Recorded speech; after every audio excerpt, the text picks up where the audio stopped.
All right. And we'll get started. Hello, everyone. I am Brina Ross, the Office and Events Coordinator for the Small Business Center. And today we're going to learn a little bit more about WSIB and health and safety, because in the last couple of years, we haven't been thinking about WSIB or health and safety. And if we have, it's mostly been related to COVID.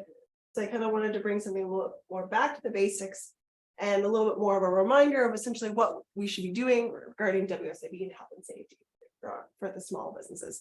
Before we get into the presentation, I would like to introduce Eileen Brown, the Business and Loans Advisor for Trinval, and she would like to say a few words. All right, thanks everyone for attending today. Trinval, as you know or may not know, we are the local community futures, supporting entrepreneurship at all levels and work in collaboration with organizations such as the Small Business Center in Brianna to bring information and resources to all of you small business people out there. So I'm very pleased to be a sponsor for today's workshop on a very important topic, WSIB, health and safety for small business. And I would like to welcome the presenter, John Carr, who will lead you all on a great presentation. Thanks very much. Thanks, Eileen. So as Eileen mentioned, John Carr will be here. He is the Health and Safety Excellence Consultant for Workplace Health and Safety Services. So essentially within WSIB. So you all know why you're here. You're essentially learning more about WSIB and health and safety. So what we're going to be discussing specifically and kind of getting down into the nitty gritty is the Ontario's occupational health and safety system, why essentially a small business owner should invest in health and safety, and essentially your responsibilities as a business owner. And also too, we're going to go into a little more detail about the program that WSIB also offers as well. Just a reminder, all questions will be directed, please, to the chat. And I will end the recording at the very end. And if you wish to unmute yourself and ask those questions, you're more than welcome to do so. And I would like to introduce John. Perfect. Thank you. Good afternoon. My name is John Carr. I'm a health and safety excellence consultant with the Workplace Safety and Insurance Board. So just want to tell you a little bit about me before we get started. I've been with WSIB for, come on in. Sorry to interrupt. That's not a problem. Welcome. Is there a preferred seat? Doesn't matter. You can sit wherever you want. Perfect. Thanks so much. So I've been with WSIB for just over 22 years now. Spent the first 8 years of my WSIB career working on the claims side of the business. And most people know that WSIB does claims. We deal with claims for injured workers or people who become ill at work. And essentially WSIB is an insurance company. But WSIB also has a division that's currently called Workplace Health and Safety Services. In the past, it was called the Prevention Division. So after the first 8 years of working with WSIB, I transferred over to that Prevention Division because my interest was in how to prevent injuries from happening. And then I worked as a Workwell evaluator, which was an auditing program that WSIB had. And then more recently, I've been involved in actually the development of WSIB's Health and Safety Excellence Program. And we'll talk a little bit about that towards the end. It's an opportunity for employers to work on their health and safety program, take advantage of some of the rebates and recognition that are being offered by WSIB, and gives you as a small business some incentives to invest in health and safety. Prior to working with WSIB, I did work in Lindsay. I don't know if anybody remembers, there was a factory in Lindsay called Fleetwood that made Prowler and Terry travel trailers. So that's where I got my start in the health and safety world when they put health and safety coordinators into each of the manufacturing plants. I've had the opportunity as a Workwell evaluator to audit a couple hundred companies over the years. So lots of experience in seeing different companies, how they do business and how they deal with health and safety. So that's allowed me some insight into helping small businesses develop health and safety, and we'll talk about that. So what are we going to talk about today? We're going to talk about why should you invest in health and safety? Why, as a small business, should health and safety be important to you? We're going to spend some time talking about the occupational health and safety system in Ontario and how that works. We're going to talk about your health and safety responsibilities as a small business, and I'll share some resources with you. We'll talk a little bit about how to start a health and safety program, because a lot of small businesses, one of the challenges is you just don't know where to start or what you need to do. So I'll give you some help with that. And then we'll finish off by talking about WSIB's Health and Safety Excellence Program and how that can benefit your business. So this question comes up a lot. When we talk to small businesses, the question of why should health and safety be important? Why should I, as a small business owner or a manager of small business, invest in health and safety? And I want to start talking about this by saying, why don't small businesses invest in health and safety? What are the barriers to investing? And when I say invest in health and safety, what I mean is spending your time or your money or your resources on health and safety related things. So that can be, doing training, that can be writing policies and procedures, that can be putting control programs in place, that can be communicating with your staff, anything that works towards implementing health and safety and making your workplace safer. So why don't small businesses do that? And the main reason is because as a small business, there's a lot of competing priorities. There's a lot of different things going on. There's a lot of different things that you can spend your time, your money, or your resources on, or spend your time doing. And health and safety is just one of those things. So that's a big barrier for a lot of businesses. And a lot of the reason why businesses just don't invest in health and safety is they just don't know, first of all, what they're supposed to do. And second of all, they just feel they don't have time for it. The other thing that small businesses, the reason why they don't invest in health and safety is perception of risk. It's one of those things to say, I don't think that that's a serious problem, or I don't think that that problem affects me, or I don't think that that type of injury could happen in my workplace. And it's many times it's a case of you don't know what you don't know. So if you're not aware of how a hazard can affect your workplace or how something might impact your business, you might not be motivated to deal with it. A lot of cases, we don't know things until something bad happens, and we learn from negative things that occur. And we say, oh, if I'd known that that bad thing was going to happen, if I'd known that somebody was going to be injured because of that hazard, I would have done something about it. One of the things that I talk to businesses about all the time is, when we start talking about why you should invest in health and safety, is there's two main focuses. One is, and ultimately the most important reason for investing in health and safety, is to prevent people from getting hurt or from getting ill because of the work that they do. We don't want people to get hurt. That's ultimately why we do it.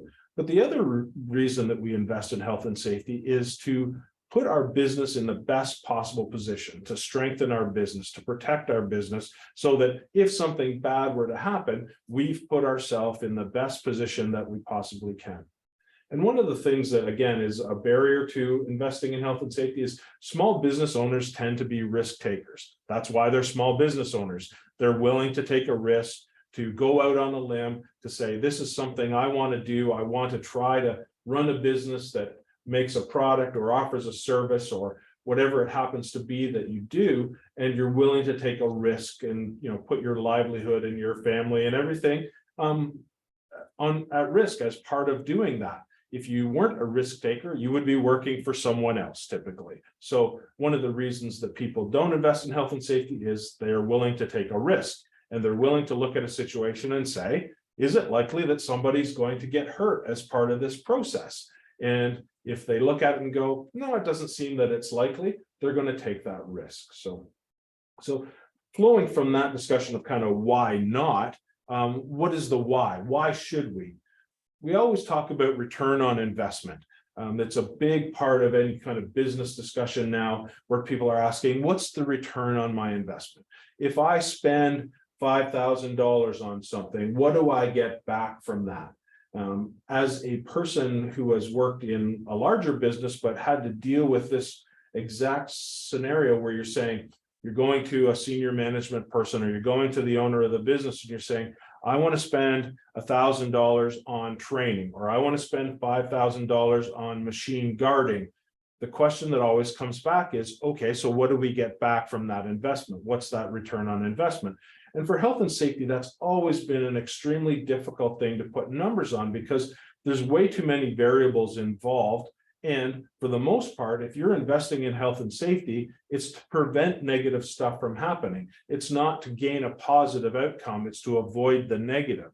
So we're investing in health and safety to avoid injuries from happening. So if we do a good job and we spend money and we invest in health and safety, the return is I prevented something bad from happening. I don't really know what that would have cost or saved me. So it's kind of hard to put numbers around it. Now, there's been a lot of studies done over the last 20 years to try to kind of tackle this question. And depending on the study and depending on the variables they take into account, sometimes they'll say the return is, just over 1-to-1. It's not a big return on investment, but there is a positive return.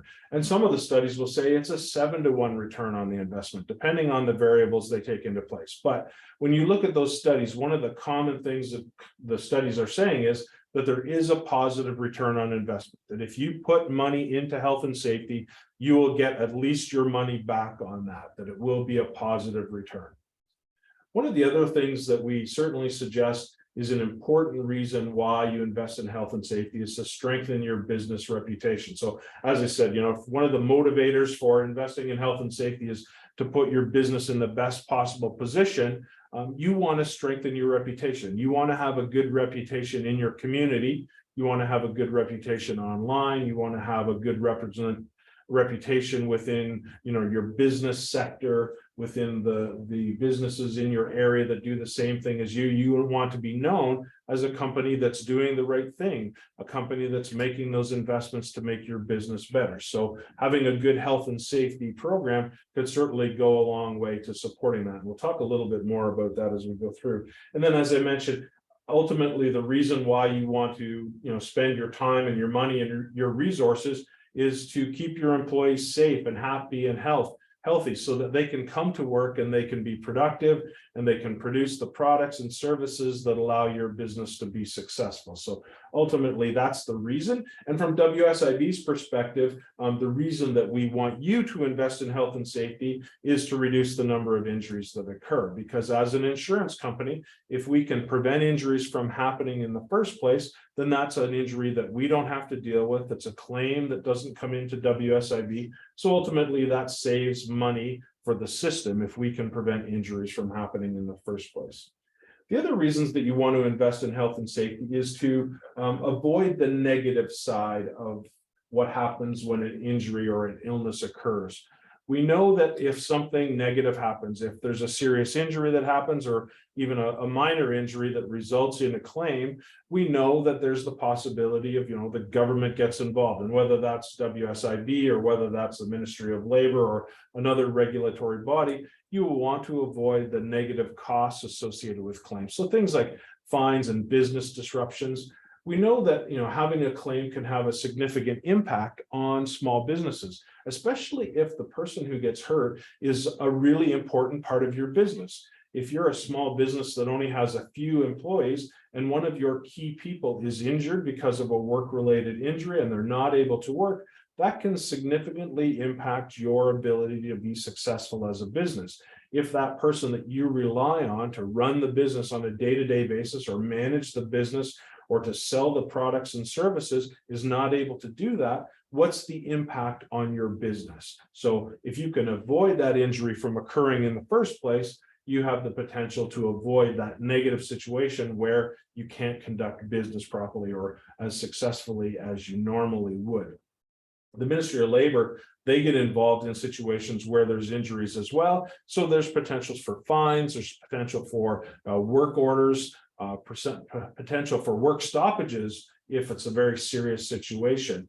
The Ministry of Labor can come in and they can shut you down if they feel that something is not being properly addressed. So you want to avoid that as well. The other part of it is WSIB, as I said, WSIB has the claims side of the business, and then they have the side of the business that I work on, workplace health and safety services. And if you can avoid dealing with the claims side of the business, that allows you to spend more time working on things that allow your business to be successful. Not that WSIB is not a great organization to deal with, but if you are dealing with them from the claims perspective, it's hassle, it's time out of your day, it's cost when you're trying to worry about getting somebody back to work or filling out the proper paperwork or doing things to satisfy, getting medical notes and things. And if you can avoid that by avoiding injuries from happening in the first place, then again, that allows you to focus on the things that allow your business to be successful. One of the things we've certainly seen over the last few years, as smartphones and social media have certainly become the norm for most people, that when negative stuff happens, it travels very quickly over social media. And if something bad happens, people will find out about it very quickly, and it will spread over social media very quickly. And you want to avoid being on the receiving end of that. You want to avoid that negativity. You don't want to be reading about yourself or a friend's business or your own business, or seeing negative comments on Facebook or Instagram or whatever other social media platforms when something bad happens. So if you can avoid that by having a good health and safety program that positively affects your business, allows you to put positive things, telling people about all the good things that you're doing and all the successful things that you're doing, and maybe all the great features about your business, and not worry about that negative stuff. And then negativity can also impact your business internally. We talk about workplace culture, and that's about how do your employees feel about your business? How do the people that work in your business feel your business is doing and how it treats them? And when you have a poor health and safety program, or if you start having injuries and illnesses occurring in your workplace culture will be impacted by that, and it will be affected negatively. We certainly saw that when COVID started and we were responding to COVID. We were getting direction to say we need to start wearing masks, we need to sanitize surfaces, we need to have barriers put up. And when that stuff started happening, people were starting to make judgments and decisions about the businesses that they worked for. And if they felt their business was doing all the right things and they were acting appropriately, they had a good perception of their business, and they said, hey, I think the company that I work for cares about me. They're doing all this stuff to protect me. It looks like they're doing all the right things. But we also saw companies that were maybe a little slower to react and didn't do all the things that they needed to do as quickly as they should. That had an impact on their workforce, and people started to question, does my company really care about me? Are they concerned about my safety? Do they really care if I get COVID? And people started to question, do I really want to work here? And we saw certainly when there was opportunities to either find employment in other places or to take advantage of incentive programs like CERB, where people said, I don't feel very comfortable working in this environment that I'm working in. Maybe I'm going to go off work and collect CERB or some other benefit. So you want to avoid having that kind of thing happen by creating a positive work environment, a good workplace culture where people want to come to work, where people share that, hey, the company I work for is great. They have a good health and safety program. They really care about me. They're investing in health and safety, and I feel it's a company that really cares about me, and that's somewhere I want to work. So that's kind of the real logic behind, why should I invest in health and safety? So we're going to transition now into talking about kind of the health and safety system. So as Brianna said, as we go through this, if you have any questions, certainly feel free to put up your hand if you're here in the room, and we can answer any questions that you might have. Or if you're online, type them into the chat, and Brianna will moderate and see if any questions come in, and we certainly can pause and ask any questions. And then when we get to the end, there will certainly be an opportunity to ask any questions that you might have. So just want to talk a little bit about the occupational health and safety system in Ontario. So as I said, you're aware of WSIB probably from the claims side of things that we do. WSIB is a province-wide organization. We have about 4,000 employees, and the majority of those employees deal with the claim side of the business. We've always had a mandate related to promoting health and safety in Ontario, and you probably aren't aware of that. The WSIB has had this long-standing mandate to promote health and safety. And we do have a division that I work in called Workplace Health and Safety Services that promotes health and safety in Ontario. And we've been doing promotion of health and safety for 25 or more years. And we've had a variety of programs that we use to promote health and safety. And one of the programs that we have right now is called the Health and Safety Excellence Program. And the Health and Safety Excellence Program is an incentive program that WSIB has, and we'll talk about how that works and how you can tap into it to take advantage of some rebates and recognition that are being offered. Now, the second column there, the Ministry of Labor, which is now actually called the Ministry of Labor, Immigration, Training, and Skills Development. So they're comprised of people that work towards enforcing the law related to health and safety. So if you don't have a copy of the green book, so yours might not look exactly the same as this one. This is a one that contains all of the laws and regulations. You should have that as part of your business. It's a requirement to get a copy of the Occupational Health and Safety Act so that you can reference it and your employees can reference it. And we'll talk a little bit more about some of the basic legal requirements here in a few slides. But the Ministry of Labor, Immigration, Training, and Skills Development, it's their job to control those regulations and laws, to write new ones, to make changes to it, but also to enforce it.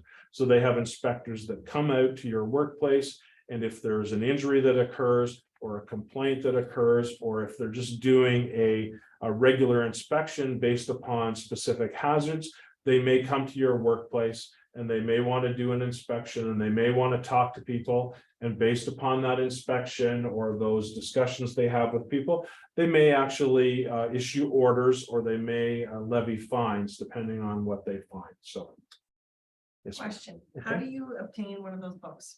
So there is the ability to, if you go on to the Ministry of Labor's website under Okay. publications, you can certainly order one. Okay. That's the easiest way to do it. And certainly we can share links for that if people want to know that, where they can access that information. Part of the other system, if you look under where I have Ontario, but there's 4 other organizations that are listed that are called the Health and Safety Associations. So part of the premiums that you pay to WSIB fund health and safety associations that are sector specific, and there's 4 of them.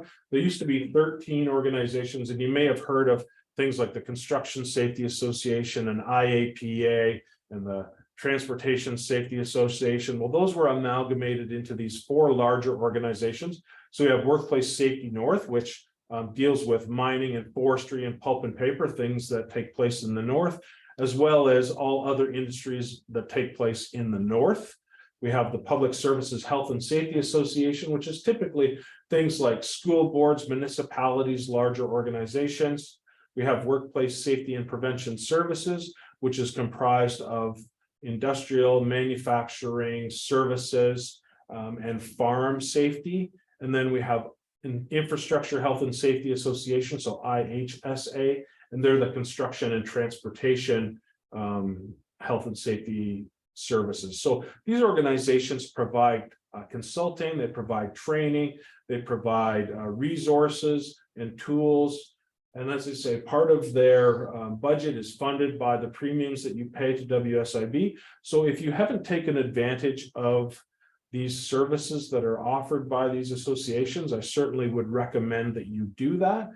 There are some good resources, even if you go on their websites and look to see what's available as far as things that you can download for free. There's lots of things that are available there.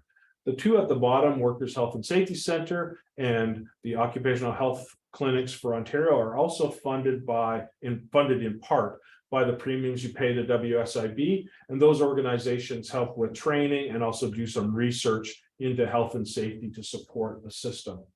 In the center there, we got 2 organizations that you may have heard of. One is the Office of the Employer Advisor, and the other one is called the Office of the Worker Advisor. And the role of those organizations is to help employers, in the case of the Office of the Employer Advisor, deal with WSIB and claims related issues. So if you're having difficulty with the claim, you don't know what to do, or you're having difficulty dealing with WSIB, or you want to appeal a claim and you're not really sure how to handle that, you can certainly contact the Office of the Employer Advisor, and one of their consultants will help you walk through that process, and they'll give you access to resources and give you guidance on how to address that situation. Now, if you're a worker in Ontario and you're not represented by a union, you have the ability to call up the Office of the Worker Advisor in the same sort of situation. So if you have a claim and you're not sure what to do, or you're having difficulty managing it with WSIB, or you want to appeal a decision that's been made and you want some support, you can contact the Office of the Worker Advisor and they will assist you with that. So both of those organizations offer services that are fully funded by the government, and they will give guidance to businesses in the case of the Employer Advisor, or workers in the case of the Office of the Worker Advisor, for free, dealing with WSIB and claims related stuff. The next column over, those are all research organizations that are funded in part by WSIB and through government funding, that do research into health and safety issues to try to improve health and safety in Ontario, to do research into hazards and how we should best address them. So they're part of the system. You probably wouldn't have any dealings directly with them, but you may see studies come out from these organizations that give insight into how things work and how health and safety works in Ontario. The second one from the bottom, Institute for Work and Health, you may see those if you read publications like, construction magazines, or, service sector magazines. There's sometimes they'll be referencing articles or research that's done by the Institute for Work and Health. So that's what those ones are. And then the biggest player in the whole health and safety system are the employers and employees in Ontario, especially when it comes to small business. So right now there's about 310,000 approximately companies that are registered with WSIB in Ontario.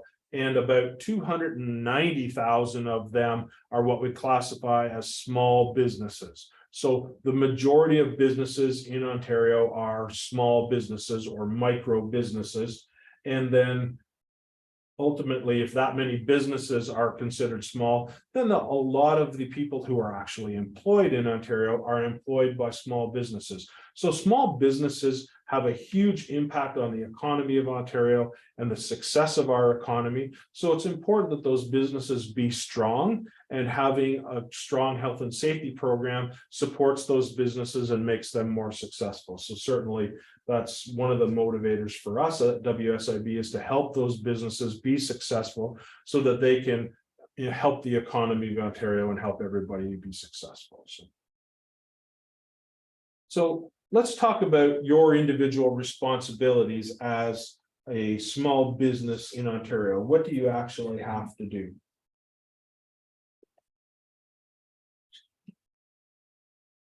So what does the law say? As I said, there's this green book, and this one that I have certainly would encourage you. This one's made, published by a company called Thomson Reuters. And the advantage of having this kind of version of the Occupational Health and Safety Act is it has all of the laws and all of the regulations are all built into one book. It's easy to find. You can go into the index and basically find everything. You can order ones that are just the Occupational Health and Safety Act, or just regulations that are specific to your sector. And obviously it's going to be a lot smaller because it doesn't contain everything like this one does. But again, you need to get yourself a copy of this so that you understand what laws apply to you. So the main thing that we're dealing with from a legal perspective is the Occupational Health and Safety Act and the regulations that are made under it. So as a business in Ontario, we have an obligation, not only businesses, but the businesses, the managers or supervisors within that business, the workers within that business, all have responsibilities under the law. And the Occupational Health and Safety Act lays out those rights and duties of all those parties in provincially regulated workplaces. And it establishes, what do we need to do for specific hazards? So there's some regulations that tell us, here's what you must do to deal with certain circumstances. Now, the other part of that, the Occupational Health and Safety Act deals with provincially regulated workplaces. If you're a federally regulated workplace, you have to comply with the Canada Labor Code Part 2 and any regulations that fall under that. So if you don't know whether you're provincially regulated or federally regulated, that's something that you certainly should find out. Now, if you've had the Ministry of Labor inspector come out to your workplace, that's a good indication that you are provincially regulated. And there's some really obvious industries that are what we call federally regulated. A lot of them are bigger businesses, bigger sectors, things like transportation, rail industries are all federally regulated. But if you're a trucking company, even if you're small and you do cross-border trucking, you are going to be covered under federal regulations. So if that's the case for your business, you need to be aware of that and ensure that you are following the legal requirements for federally regulated businesses. And certainly, if you're not sure about that, you can follow up with me. My contact information is going to get sent out by Brianna, and it'll also be part of this presentation. We'll send you out a copy of this presentation so that you have this information, and any links that are in here will be live so that you can click on the information as part of the presentation, excuse me, and you can follow up with me and we can talk about kind of whether you're provincially regulated or federally regulated and which legislation applies to you.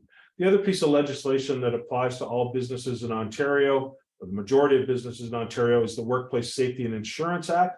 And that's the legislation that governs WSIB. It talks about how we're going to promote health and safety, talks about how we're going to deal with return to work and what people's responsibilities are related to return to work. And it also talks about the compensation and benefits that WSIB provides. So for the most part, you don't have to worry about kind of the specifics of the Workplace Safety and Insurance Act unless you're dealing with a claim or a return to work situation. Now, one of the pieces of legislation that falls under the Workplace Safety and Insurance Act are the first aid regulations. So again, if you don't have a copy of this, this is something that you should get. The first aid regulations, called Regulation 1101, talks about what you need to have in place related to first aid in your workplace, depending on what the size of your business is. Typically, it's a number of employees that impact what those requirements are for your business. So you need to look at that legislation and say, what do I need to have? How many people do I need to have trained? What kind of first aid kit do I need to have? So that's something that you need to have in place. And again, if you have questions about first aid, you can follow up with me and we can talk about your specific situation, and I can give you some guidance on what those requirements might be. And I can also arrange to get you a copy of that first aid regulation. Now, there is some new first aid regulations that have, not regulations yet, sorry, guidelines that have come out from CSA. So if you're looking right now to get training for first aid, if you need to get people trained for first aid, some of the providers will talk about training that meets the CSA requirement. And that's great. Although legally the CSA requirement is not in legislation yet, it may be at some point in the future. And also when you're looking at buying first aid kits now, a lot of the first aid kits that are out won't talk about complying with this Regulation 1101, even though this is the law as it relates to first aid kits. The CSA regulation is accepted. So if you buy a first aid kit that meets the CSA regulation, it will also meet those minimum legal requirements for first aid. So it is a little confusing when it comes to first aid right now. And as we move forward, the legislation may be updated to bring those new CSA requirements into play.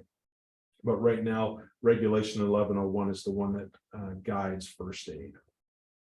So what's one of the key features of any piece of legislation or regulation related to first aid? It's really designed, most laws are put into place to prevent things from happening, or they've been put in place because something bad has been happening. And one of the reasons that we're doing this is because workplaces have hazards in them. So what's a hazard?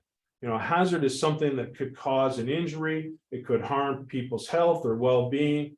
And what we want to do is, as businesses, as managers, as workers, we need to understand what those hazards are. Now, if we look at the Occupational Health and Safety Act, and we look at what the law says related to health and safety, one of the things you will find in there is that both employers and supervisors in the workplace need to understand what the hazards are that are in the workplace so that they can provide appropriate training and education to their workers to try to prevent injuries from happening related to the hazards that are present. So as a supervisor or as an employer, I need to be aware of what those hazards might be. So we'll talk a little bit about kind of some of the things that you can do to figure out what the hazards are.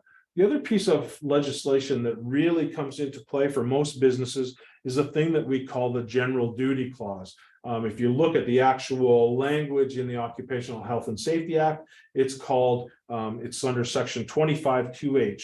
And what it says is basically that an employer needs to take every reasonable precaution for the safety of a worker. And there's also similar language that talks about the responsibilities of supervisor that says that a supervisor needs to take every reasonable action to protect the workers that they're responsible for.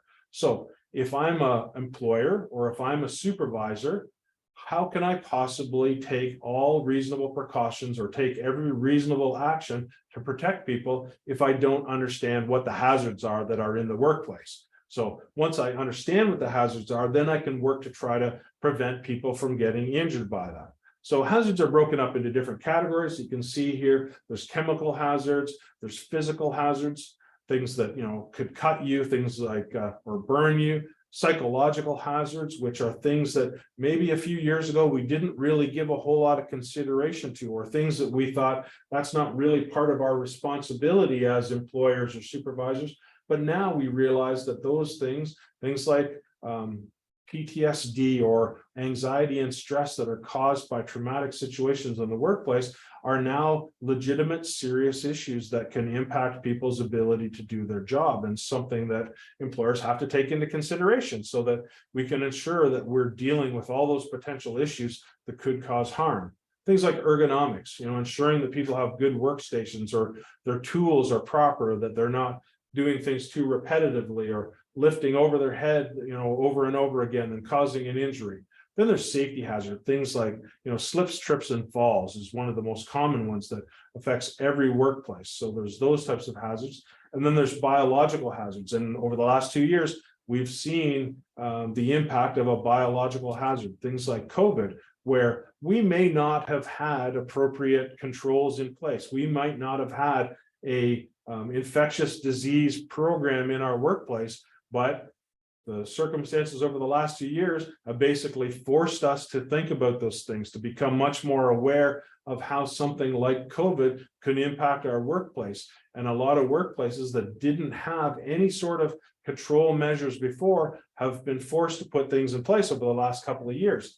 And a lot of larger companies, things like hospitals that had stuff in place, have realized, hey, we need to make our system better because even though we had stuff in place, maybe it wasn't good enough. Maybe COVID probably could have, the impact of COVID could have been prevented if we'd had better systems in place. So those are types of issues that we want to address or we want to be aware of so that we can protect people. We use a system when it comes to hazards. The acronym is RACE, and it stands for recognize, assess, control, and evaluate. And we do this on a regular basis as part of our lives. We don't even realize that we're doing it when we're managing the risks in our own lives. Where recognizing is basically understanding what the hazards are, what those circumstances are that could cause injury. And normally it includes things like hazard recognition, which, you know, it means looking at somebody's job and saying, what are the things that this person does as part of their job that are hazardous or could cause an injury or illness? It also includes hazard reporting. So if I'm a worker or a supervisor and I see a hazardous circumstance in the workplace, what do I do about it when I find out something hazardous so that I can make sure that it doesn't cause an injury? And then the third part of recognizing hazards is doing inspections of your workplace. Now, if you have a worker rep or a safety committee in your workplace, and we'll talk about that a little bit there's a requirement to do a workplace inspection on a monthly basis to try to identify any hazards that might be there. So once you've recognized or identified what those hazards are, then it's a matter of assessing them to look at, say, would this hazard cause an injury? And if it did cause an injury, how severe would that injury be? And the whole point of doing that is to prioritize and say, what are the things that I need to focus my attention on? If I'm going to make that investment into health and safety, if I'm going to spend my time and money dealing with a situation, I want to deal with the high priority things, the things that are going to actually prevent injuries from happening. So once we've recognized the hazards, we're going to assess them or prioritize them to figure out what are the things that I should be working on. And then once we've assessed them and said, these are the priority issues, let's control them. Let's figure out how we're going to actually prevent people from getting hurt. And we always talk about things, you may not have heard about this before, but there's this thing called the hierarchy of controls, where the first thing that we try to do is eliminate the hazard. Say, is there something that we can do to eliminate this hazard completely?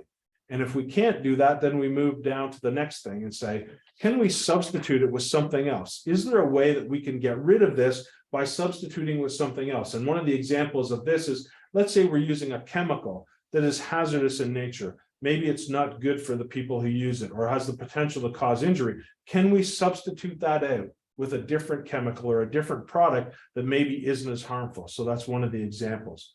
And if we can't substitute it out, then we look at engineering controls and say, can we change the way the job is done? Can we add guarding to it? Can we change our assembly line? Can we change the process so that the hazard is either reduced or eliminated?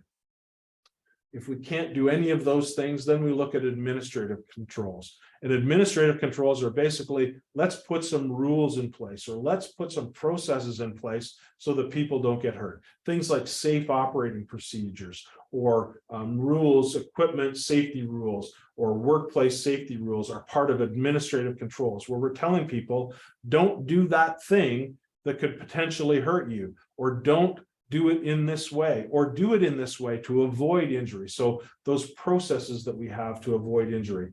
And then the last thing that we do, if we can't eliminate the hazard, we can't substitute it, we can't engineer it out, we can't put procedures in place to address it, the last line of defense is personal protective equipment, where we know that we can't get rid of the hazard, so let's protect ourselves by wearing PPE so that we can avoid having the injury happen. And then once we've done those things, we want to evaluate them. And this is an important part of health and safety, to evaluate stuff, to say, hey, did it actually work? Did this thing that we put in place actually achieve what we wanted it to do? Did it protect people? Did it prevent the injury from happening? So this whole concept of RACE, recognize, assess, control, and evaluate, is something we certainly advocate all businesses to do.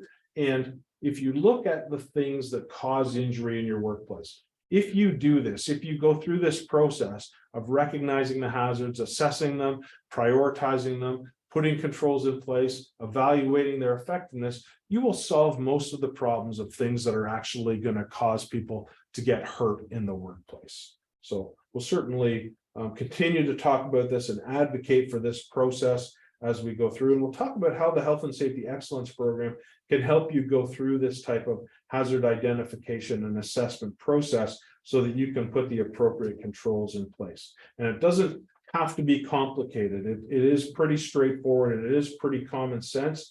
And with a little bit of guidance, any business can go through this process and effectively understand the hazards that are in their workplace.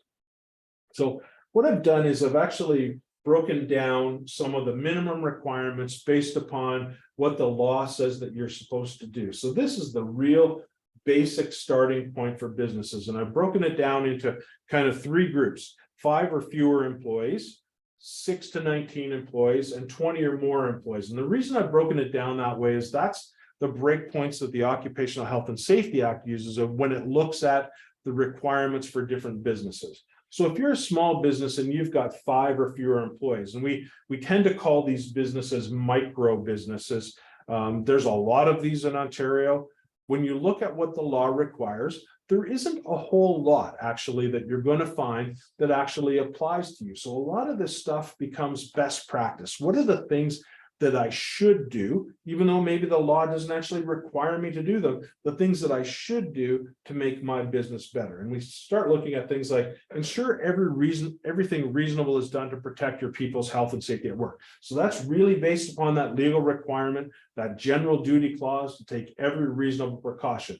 And we should all do that all the time when we're looking at situations in our workplace to say, have I done everything that I can possibly do? And it doesn't matter if I'm the owner, whether I'm a supervisor or a worker, you can ask yourself that question and say, have I done everything that I can possibly do to protect myself or to protect the people that I work with? Have I done everything that I can possibly do to protect my employees or the people that I'm responsible for?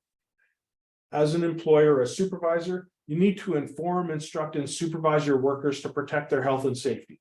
So make them aware of what those potential hazards are. Give them the guidance and support so that they can work at the job and not be injured because of it. And part of that, again, is understanding what those hazards are. And then ensure that everybody takes the required training. And by required training, there's training that's been put out by the Ministry of Labor. It's called awareness training. And there's a link over on the side, on the right-hand side where it says health and safety awareness training. If you click on that link, it'll take you to the Ministry of Labor website where you can access that training. There's training for workers and there's training for supervisors. So depending on what your role is in a business, you should take either the training for the worker or the training for the supervisor. Now, if your business already has training and you've done training, you can look at that training that's being offered and say, yes, we offer training that's at least equivalent to that. I don't need to repeat it. But if your company doesn't do anything as far as awareness training or health and safety awareness training for your workers and your supervisors, this is the minimum requirement that you must do. It doesn't take a whole lot of time to do it. You can get people to do it online, or you can actually order resources and do it in a training session in person if you prefer to do training that way. So there's options, but everybody in Ontario is required to do that training. You must put up a copy of what we call Form 82 or the 1, 2, 3, 4 poster. It's what to do in case of an injury. So WSIB produces this poster. It's something that you need to have posted in your workplace. If you do not have a copy of a poster that looks like this posted in your workplace, you can get one from me, or you can order it from WSIB through their website so that you can post that in their workplace to remind everybody what needs to happen in case of an injury. And it just outlines the basic steps of what must be done. There's another poster called Health and Safety at Work. Prevention starts here. And I've put a link to it again on the right-hand side of this. And when you get the presentation, you'll be able to click on that link and get access to that poster. So you can download it and print it off, or you can actually order hard copies of it. It must be posted in your workplace. And it talks about some of the basic rights and responsibilities under the Occupational Health and Safety Act that people need to be aware of. You need to post a copy of the Occupational Health and Safety Act. So if you don't have a copy of the Act, you need to order yourself one and post it. Now, by posting, we typically mean creating some sort of a little bulletin board, a safety board, where you put this type of information up, where people will see it and they will know what they need to do related to health and safety. And you also need to meet the requirements of this first aid regulation. And typically that also gets posted on your safety board. So if you're a small business, with 5 or fewer employees, those are the basic things that we want you to have in place. Now, it doesn't mean that that's all you need to do. That's just the starting point, the bare minimum of things that you need to do. Now, if you're a bigger business, 6 to 19 employees, all of the things that we just talked about for smaller businesses apply.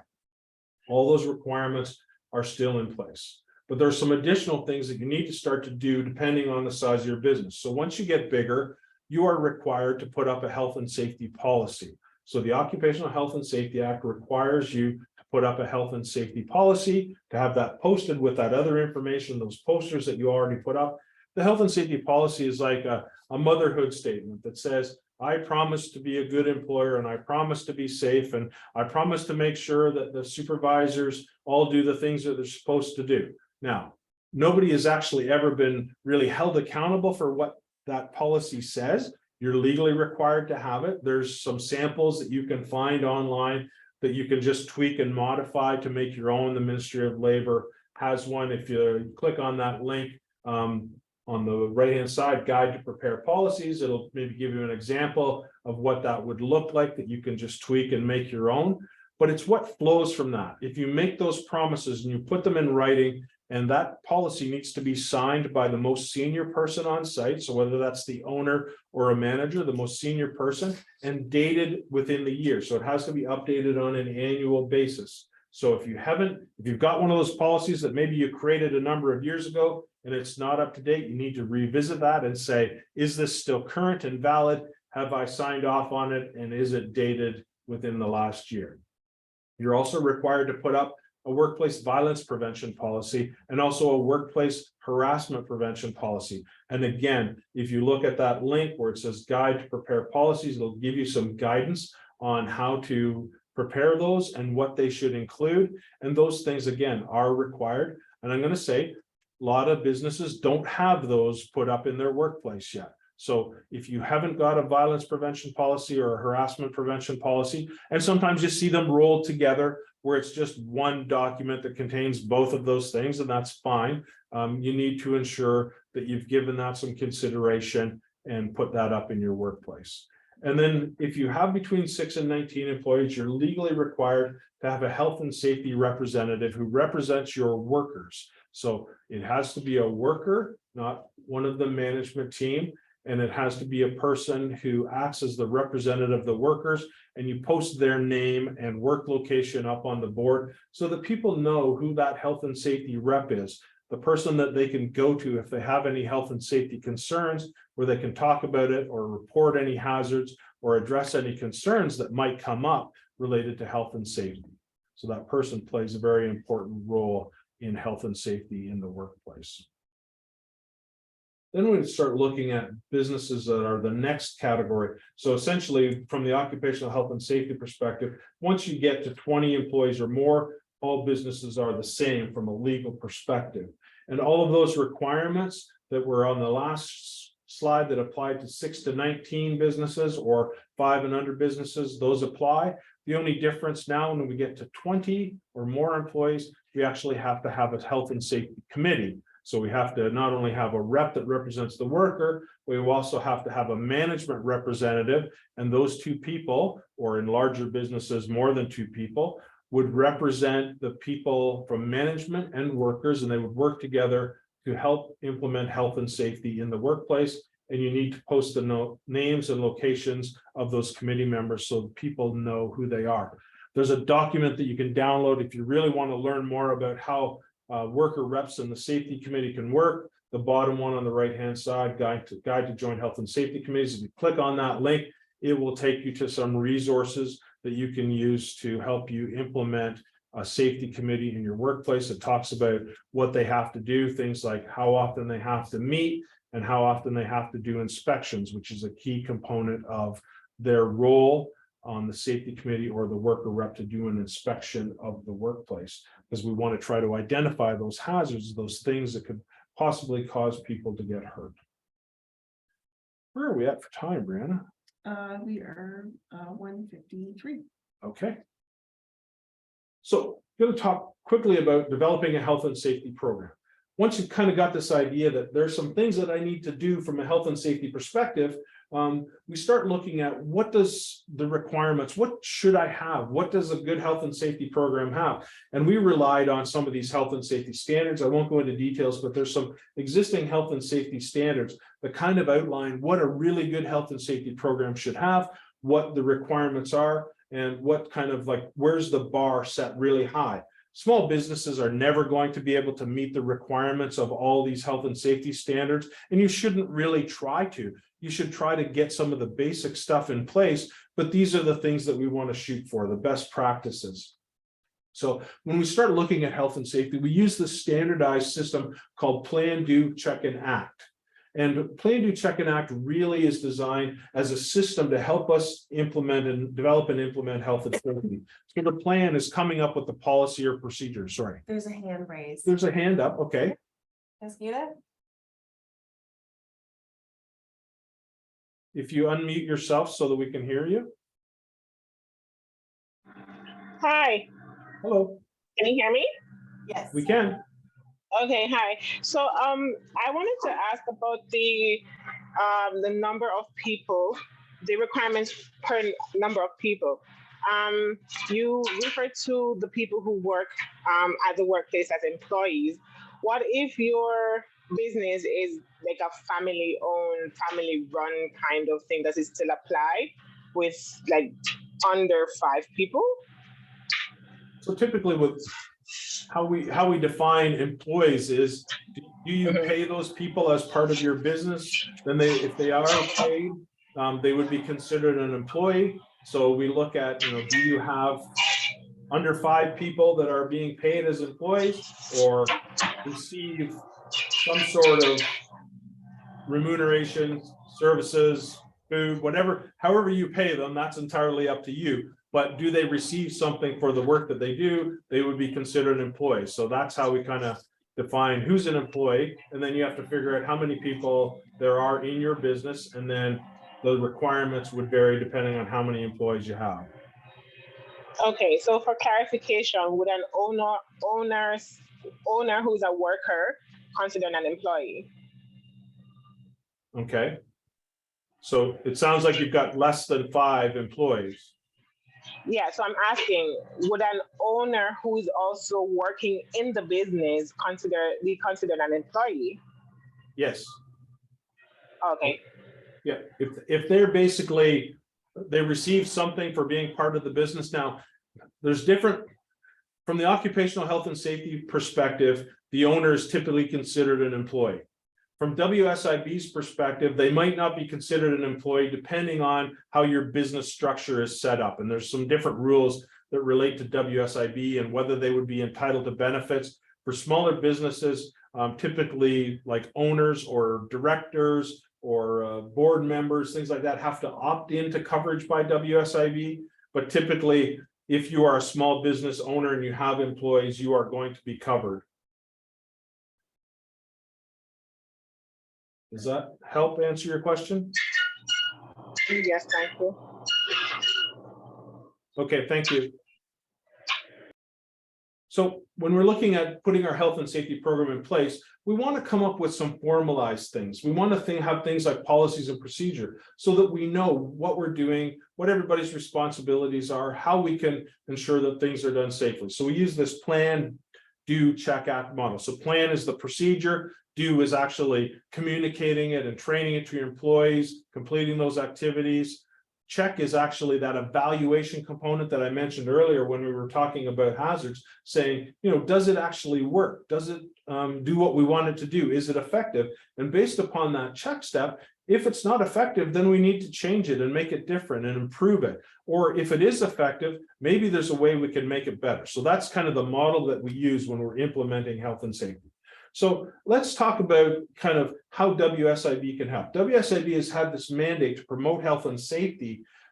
We know that there's requirements, there's laws that we have to comply to, there's best practices that we want to follow. So how can we help get this stuff in place? Over the years, we've had a variety of programs. We had a program called safety groups. You may have heard of that in the past, where we've had a few thousand employers in Ontario take advantage of a program. So what we did was we looked at and said, what should that good health and safety program have in place? And then we broke it up into bite-sized pieces, and we're calling them topics. So we've identified 36 different topics that you might choose to work on as an employer to get health and safety in place.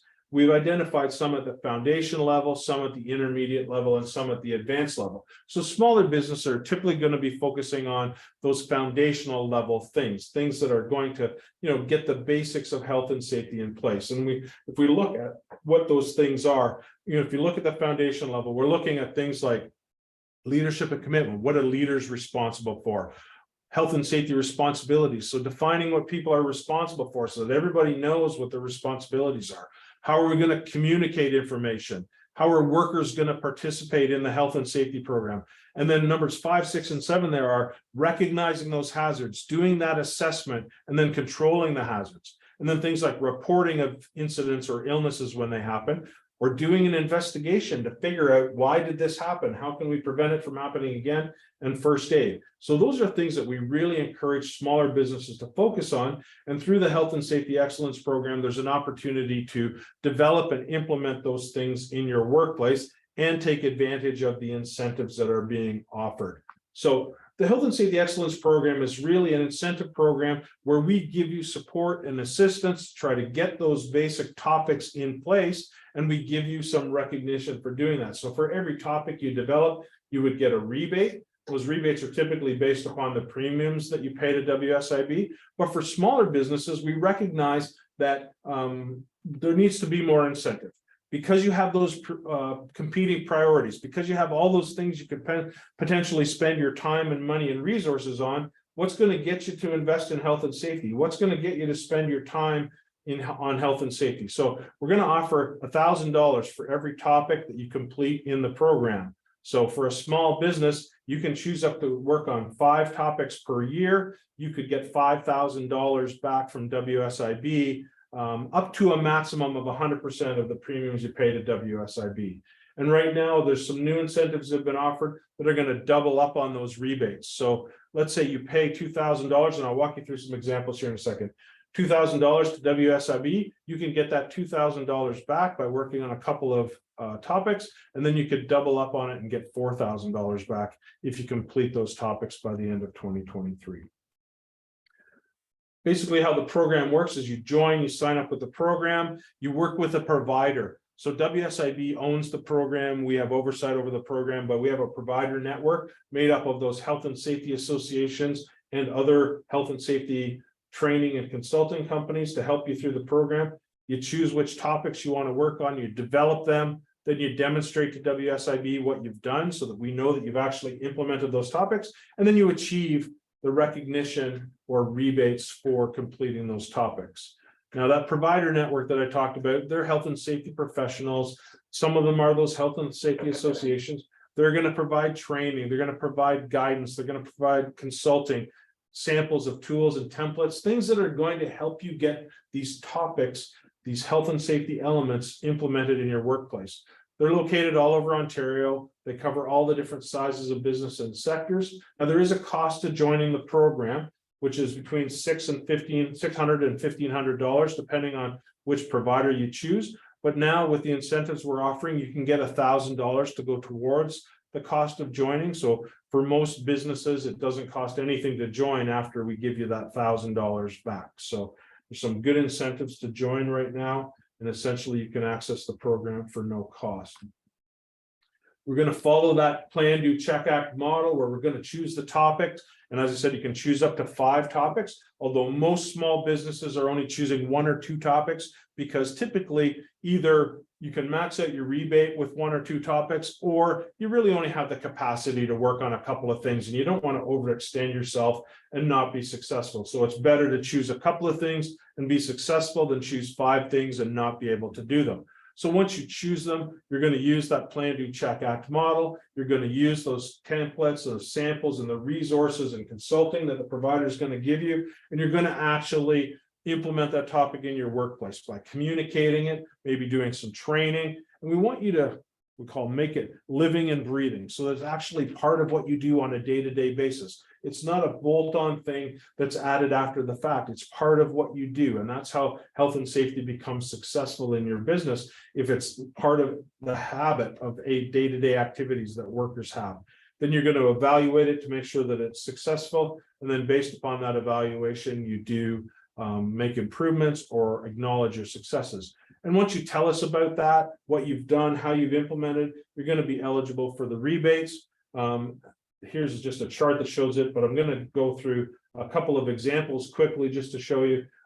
So if I was a company that had 6 employees, let's say, I paid $4,000 in premiums in 2021. We always base it upon the last full year of premiums. And you completed 2 topics because this company says, hey, I really only have the capacity to work on a couple of things. I'm going to choose 2 topics. I'm going to define my health and safety responsibilities so everybody knows what those are, knows what the law requires me to do. I'm also going to work on leadership and commitment so that my owner and leadership team really understands health and safety, and they're committed to doing it. And part of that is developing that health and safety policy that you have to post up on your safety board. So if they do those two topics, if we did the straight math, they would normally be eligible for 2% of the premiums they paid, which works out to $80. That's not really a lot of incentive to work on health and safety. So with that minimum of $1,000 per topic incentive, so if they did two topics, they would get $2,000. And then with the doubling that's occurring right now with the current incentives, they can get $4,000 for doing two topics, plus that signing bonus of $1,000. So they're going to get total support of $5,000 for implementing those two topics in their workplace. So perfect opportunity to get some of the real basic health and safety stuff in place and tap into those rebates and incentives that are being offered. A larger employer, so this one's got 80 employees, still classified as a small business from WSIB's perspective, although you might look at it and go, 80 employees is not necessarily a small business. But when we define them, we're looking at these incentives and saying businesses that have 100 employees or less are going to be entitled to these incentives. So let's say they paid $90,000 to WSIB last year. They choose 5 topics, but over the course of the year and working on these topics, they recognize we're not going to get all 5 of them done. We just bit off a little more that we could chew. We're only going to get 4 of them done. And there's no penalty for only doing 4 out of 5. You just only get the incentive for the 4 you completed. So if we did the math, they would get 2% of that $90,000 that they paid, which works out to $1,800 for each topic. They worked on 4 topics, so they get $7,200. We're going to double that with the current incentives that are being offered. So they're going to be eligible for $14,400 for doing 4 topics, plus the $1,000 for signing up. So potentially they could get $15,400 back from WSIB for implementing 4 basic health and safety topics in their workplace. Things that you should be doing anyway, things that you should have in your workplace. Why not take advantage of money that's being offered by WSIB for implementing this stuff in your workplace? The other thing that we're offering is, I talked at the beginning about having a good reputation, about strengthening your business. So one of the things we're doing to help you advertise the fact that you are making investments into your business is this badging system that you can use on social media or on your website or your email signatures, or you can make stickers and stick them on your company vehicles if you want. And just lets people know that you're part of the Health and Safety Excellence Program, that you're making investments into health and safety. We know, based upon some research that's been done, that 82% of people check out health and safety information before starting a new job. They do some research into those companies that they want to potentially work for. And if they see negative stuff from a health and safety perspective, they might go, I don't know if I actually want to work there. We also know that businesses have become much more aware of health and safety, especially since COVID. So it's important that you portray a strong position, that you're doing the right things, that you are making investments into health and safety. Let people know. So this badging system is one of the things that we offer to the members of our program. We know that the program is working. Right now we have about just under 3,100 companies that are part of the program. We've given out $20-some million in rebates since the program started. 90% of the companies in it are reporting to us when we survey them that they see improvements in their health and safety culture. And we know that 88% of them would certainly recommend that to another business, to their peers. So certainly some positive feedback we're getting from the members of the program, and certainly good opportunities right now with the incentives to join the program. When you click on this, when you get the presentation, I certainly would encourage you to, there's a watch video button down at the bottom right, and it takes you to a YouTube video on WSIB's YouTube channel that talks about this company called Brick & Co. Now, they're a company down in the Kitchener-Waterloo area. They do masonry and outdoor brickwork restoration, typically older buildings, churches, and historic buildings. They've been part of the Health and Safety Excellence Program since it started. They use the Health and Safety Excellence Program to build their basic health and safety program, to also deal with COVID over the last couple of years. And they've also been recognized through our Small Business Health and Safety Leadership Awards for all the great work that they've done. And they wouldn't have been able to do it without the Health and Safety Excellence Program helping them. So certainly I encourage you to click on that video. It gives you it's only a couple minutes long, and gives you insight into their journey. So why would I want to join? We know that it works. 90% of the companies are happy with it.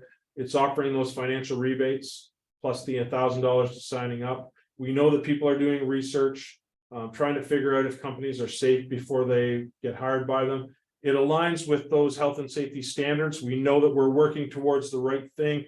We're having the right things being put in place.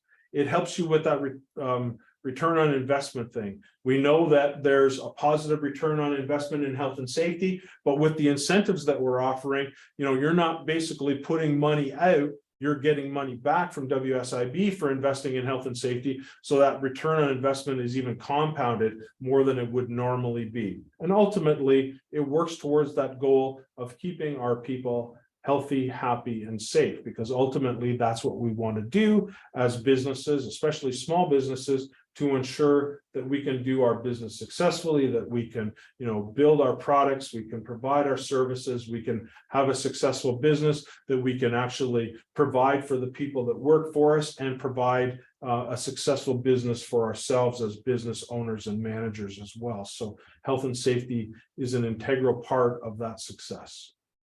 So my contact information is here. What I normally do is I have conversations with people about health and safety, how it works within their business, what are the challenges that they face, and I offer some suggestions on how they can address those issues, how they can use programs like WSIB's Health and Safety Excellence Program to help them build health and safety and address some of those concerns. So certainly feel free to shoot me an email. Brianne is going to send you out my contact information so that you have that. I encourage you to contact me so that we can have a discussion, set up a time to actually talk about your business and some of the challenges that you might face from a health and safety perspective, and talk about opportunities to make those improvements. There's some information on WSIB's website. There's a link there that you'll be able to click on if you wanted to do a little bit of research into the program. So I'm going to open it up now to any questions that people might have. So if you have a question, certainly feel free to click on that raise your hand button, and we'll try to address any questions that you might have.